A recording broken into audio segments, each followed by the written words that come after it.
Hi, it's Tanya with Free Range Cottage, and I am here today with my son Luke, who is a culinary student, and he's also working at a specialty cheese shop.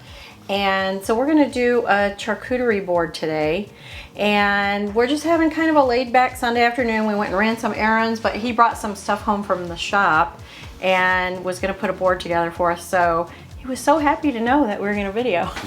Very happy. So Luke, how many cheeses, like for somebody that's just making a charcuterie board for the first time, which I totally recommend, you will look like a gourmet chef. It's super easy and it's delicious and it's fast. So how many cheeses should they probably start out with? What do you think? I would say for a small charcuterie board, maybe 3 to 4 cheeses and about an ounce per person on the cheese. Okay, about an ounce per person on the cheese and 3 to 4 different varieties. And what I like about charcuterie boards is you can go very high end, like this is a specialty cheese shop, or most grocery stores have a lot of variety. They have some specialty cheeses, and so that's always fun to go try out new things. And then you've also got some meats. You don't have to include meat, but no, you don't on have this to. one, as charcuterie is actually the meat, or you can do a cheese board. But this one we're going to include some meat. So we got a few here, and that just kind of depends on you and your friends or whoever you're making it for, how much meat they like, right? Yes. Pretty much. Okay. So we've got salami. This is a salami with a cheese in it. Okay. This is a pork salami with nutmeg and clove, and this is a small portion of Toscano salami, which has big pockets of fat in it. Okay, great. Okay, so to build your charcuterie board, why it's called a board is it's usually, from what I understand, is on a cutting board.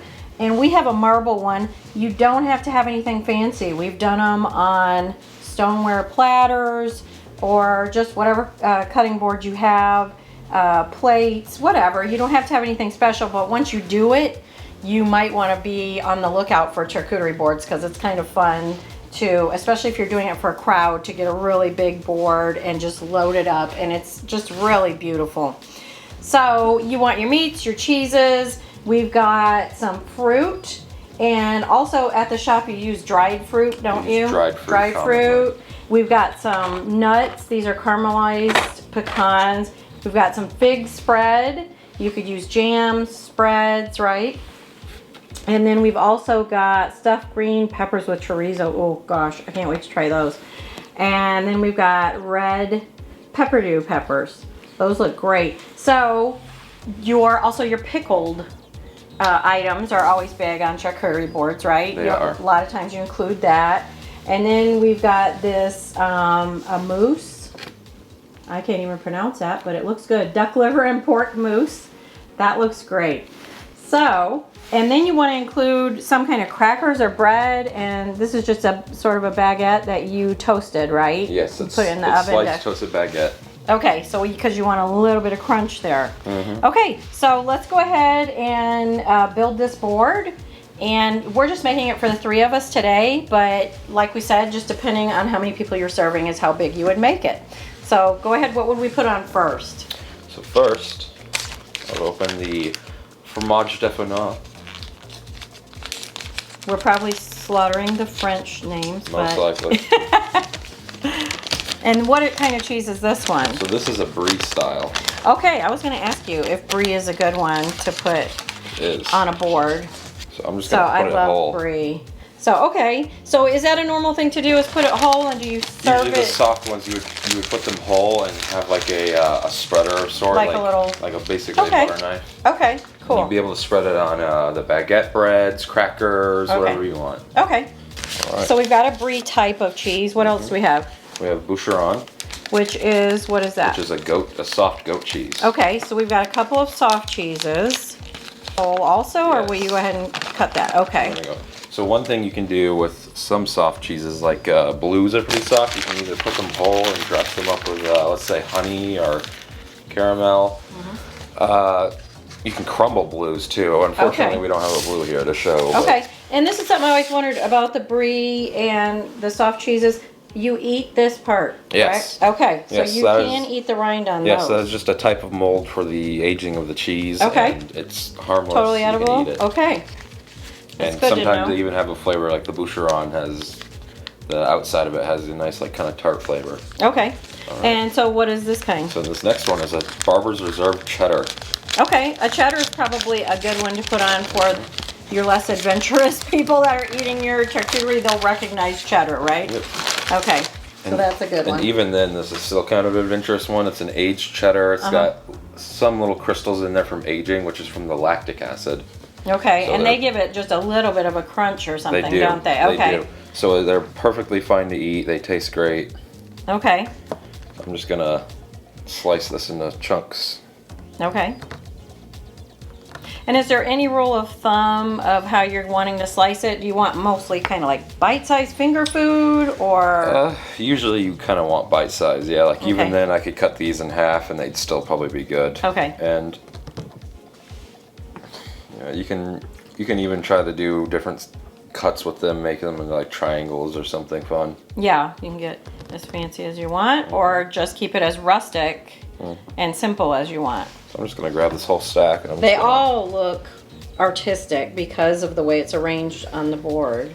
So it doesn't matter if you're really, really good or if it's just rustic. So what else do we This have? next one is a Roomkast double cream Gouda. Oh man, This is a can't nice wait one. to try that one. It is I love Gouda. it's smooth and creamy and So we've got soft. a Gouda, we've got a cheddar, and we've got a brie type cheese. And a goat. That's And a kind of goat brie cheese, style. brie. So those would be real good ones to get, and you can get those at pretty much every grocery store too, as well as specialty So shops. this one, it has like a kind of a wax rind. I'm going to peel that off. Get rid of that. You can't eat the wax. It's You don't super want easy to that. remove. Okay. I And then have just a tool called a planer here. Okay, so that's a little I'm different. just gonna. But you could just cut it if you could didn't just have cut the it, planer. yes. But if you want to experiment and So buy I'm a gonna new make- kitchen tool, like we seem to Usually always want to do. Planers aren't very expensive because they're just a small blade at the end. Okay. Now I'm going to make almost a roll with that and set it in the corner, and I can keep doing that. Okay. It's a very sticky cheese has been warming up. Cheeses are usually best eaten when they've become almost kind of room temperature. You get a lot more flavor. Okay. So by the time you're done with the board, they should be nice and warmed up. I'm just cutting some of this up and basically putting small pieces in front of it. Give it a nice like, little layer in front. Okay, so we've got our cheeses. Mm-hmm. And so what would go on next? Would our Meat. meat go next? I'm Okay. gonna put this Toscano on. Okay. So I'm just gonna take it out and put it next to the brie here. I'm just gonna kind of layer it out. And so you can get all kinds of meat. You can get the pork salamis, you can get prosciuttos and serrano, Okay. different types of meats. All right. Now we've got a We're gonna- salami and is this a kind of salami? Is that what I What is forgot? this? Yeah. This is the pork salami with cheese in it. It's like cheese and garlic.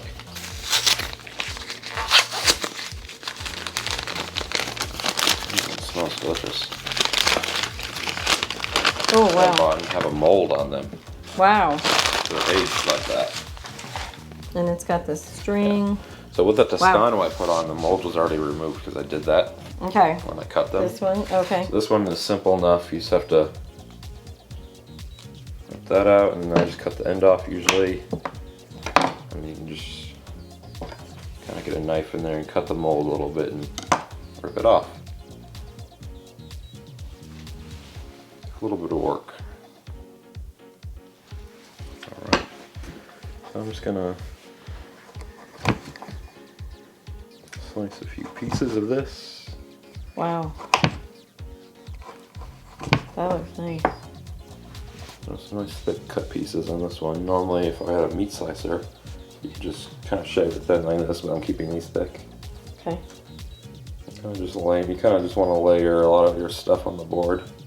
And if you bought this at a cheese shop, and you wanted them to prepare it for you, Usually, yes. they would do that. They could cut it up for you.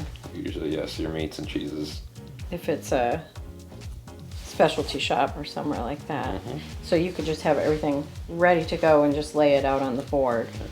See, now that I've been cutting, it comes down super easy. Oh yeah, there it is. Just takes a little bit to get started. So I'm gonna get a couple more slices.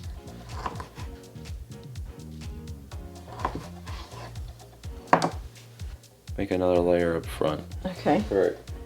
And then now what? After our meat and cheese is on, then what do we start laying in? Some pickled goods. This? Okay.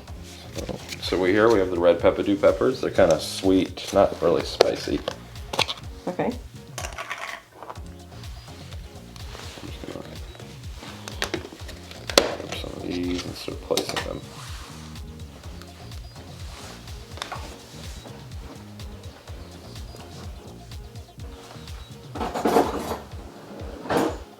These will go great with the breeze.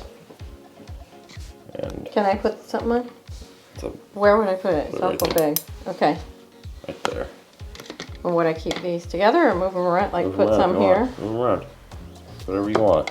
Boards that are very creative. Just like, yeah, just be creative with it. And then we'll open the pecans. And are these just spread out or? Here, I'll help you with that. I'll give this. So you can use like a little container for your nuts and things. If you had a bigger board and a lot more people, you can add in little bowls. I just got these at Pier 1. Or you can use just little bowls, whatever you want.